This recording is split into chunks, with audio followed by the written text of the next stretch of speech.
Olá, seja bem-vindo, seja bem-vinda a este estudo da obra de Kardec, O Evangelho segundo o Espiritismo. Meu nome é Liliane. Se você não viu os vídeos anteriores, faça uma pausa, entre na playlist do meu canal, O Evangelho segundo o Espiritismo, porque isso é uma continuidade. É claro que você vai conseguir entender esse vídeo, não tem problema, mas você vai captar melhor a essência desse livro escrito por Kardec se você começar desde o início, desde o primeiro vídeo. Esse é o vídeo de número 6. Aproveito, faça um convite a você, se inscreva no canal, curta o vídeo, se quiser deixe o seu comentário, sua sugestão, eu agradeço. Então nós vamos continuar a leitura da introdução do Evangelho segundo o Espiritismo. Só para a gente recordar, não é uma invenção, não é um evangelho espírita. Allan Kardec, como um professor, um didata de excelência, ele coletou no evangelho temas, agrupou notas, comentários dos espíritos e desenvolveu os capítulos segundo temas, não a ordem cronológica como estão no Novo Testamento.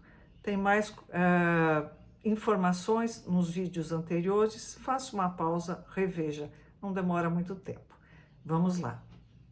Suponhamos praza a alguns espíritos ditar, sob qualquer título, um livro em sentido contrário. Então, Kardec explicou para a gente que ele coletou comunicações dadas por escrito a mais de 1000 médiuns em diferentes pontos do globo. A correspondência era por escrito, na época, no século XIX, era assim que as coisas eram feitas. Então ele diz assim, bom, olha, eu fiz essa coletânea, peguei a opinião deles, né, dos espíritos, organizei, compilei, por isso que ele é chamado de codificador do espiritismo. Ele colocou em ordem as informações que os espíritos deram. De repente, alguém lança uma obra dizendo exatamente o contrário do que eu disse. Do que eu disse, não, do que eu expliquei que os espíritos disseram.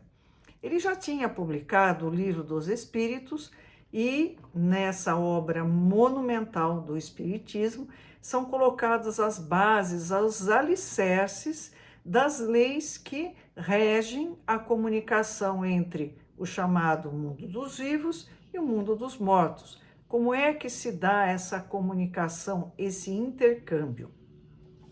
E se alguém quisesse, né, lançar uma obra dizendo que não é dessa maneira, né, o que seria feito? Ele continua. Suponhamos mesmo que, com intenção hostil, objetivando desacreditar a doutrina, a malevolência suscitasse comunicações apócrifas, que influência poderiam exercer tais escritos, desde que todos os lados os desmentissem os espíritos. Vamos tentar entender por trás dessa linguagem um pouco empolada, mas é fruto da época, 1800 e alguma coisa, século XIX, Kardec, um erudito, e a tradução que eu estou lendo do Guilherme Ribeiro, ela mantém um pouco dessa estética, né? Vamos entender. Então ele diz assim, olha, vamos supor, né, que alguém publicasse um livro contrário. Vamos supor que ele publicasse isso de sacanagem mesmo, para desacreditar o espiritismo. Ele ia lá, publicava a sua obra, beleza. Que peso isso teria? Ele vai dizer assim, nenhum. Por quê? Porque a grande maioria dos espíritos, ao se comunicarem através de diferentes médios, iriam dizer exatamente o contrário do que ele está dizendo, né? Então eu lembro de uma brincadeira, né, de uma piadinha do livro de seleções, tem uma ilustração, uma foto,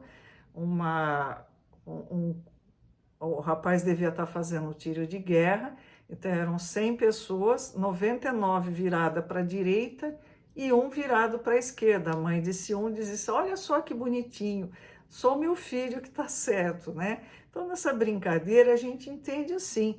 Kardec explicou que ele procurou ouvir a opinião, né, dos espíritos e tirar uma base pelo que a maioria dizia. Então, se alguém de má vontade, de sacanagem mesmo, fizesse uma publicação dizendo exatamente o contrário, não ia resolver nada, porque a maioria estava dizendo outra coisa. O que é uma comunicação apócrifa?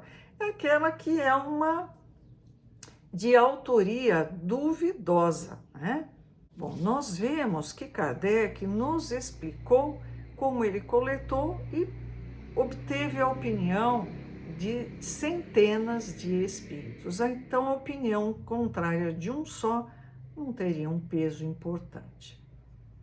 É com a adesão destes que se deve garantir aquele que queira lançar em seu nome um sistema qualquer. Ele fala assim, olha, se alguém quer lançar, né, alguma coisa diferente, eu não me oponho, mas ele tem que contar com a opinião de grande parte dos espíritos. Se isso não acontecer, tem coisa errada. Do sistema de um só ao de todos, medeia a distância que vai da unidade ao infinito. Frequentemente nós vemos, né, algum autor dizendo ser transmissor da opinião de um espírito, lança ideias que não são compartilhadas por outros espíritos. Só ele tem aquele tipo de pensamento. Ele pensa, olha como eu sou bacana, só eu detenho a verdade. Kardec já tinha dito, olha, para você lançar alguma coisa, uma ideia diferente, vários espíritos devem compartilhar esse pensamento. Ele não disse que o que ele fez estava pronto, acabado e jamais seria modificado de maneira alguma. Ele disse que isso com o tempo iria se transformar, porque os homens iriam amadurecer e estarem mais aptos a receberem essas informações. Então, quando a gente pega um autor que lança uma ideia muito diferente, que só ele tem um pezinho atrás, coloca em observação, porque não é possível que apenas ele esteja certo e os demais equivocados.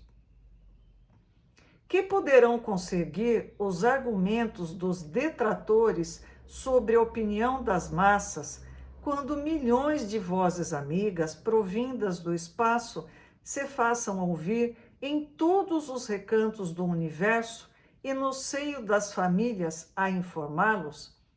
A esse respeito, já não foi a teoria confirmada pela experiência, que é feito das inúmeras publicações que traziam a pretensão de arrasar o espiritismo? Qual a que nem lhe retardou a marcha, até agora não se considera a questão desse ponto de vista, sem contestação, um dos mais graves. Cada um contou consigo, sem contar com os espíritos. Vamos entender a época em que isso foi escrito. Naquela época, muitos diziam que o espiritismo era uma fraude. Algumas manifestações espíritas podem realmente ser uma fraude. Eu posso simular uma batida, uma pancada. Olha, é um espírito que está se comunicando. Eu posso simular, claro, mas isso não desacredita o espiritismo, apenas mostra que eu estou fraudando. Nada mais do que isso.